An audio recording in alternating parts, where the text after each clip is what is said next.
लहानपणापासूनच करिश्माला बनायचं होतं अभिनेत्री. याचं कारण असं, करिश्माने एका जुन्या मुलाखतीत सांगितलं आहे की माझ्या आजूबाजूला लहानपणापासून घरात एकच वातावरण होतं, ते म्हणजे फिल्मचं.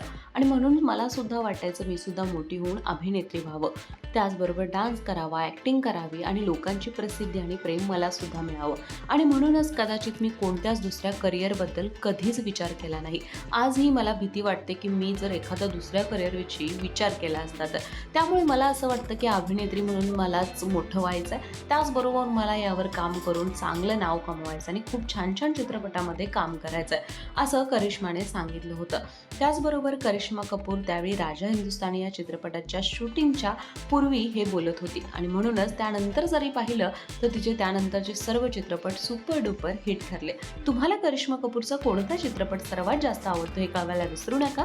आणि अशाच इंटरेस्टिंग स्टोरीजसाठी ओनली मानिनीला जरूर सबस्क्राईब करा.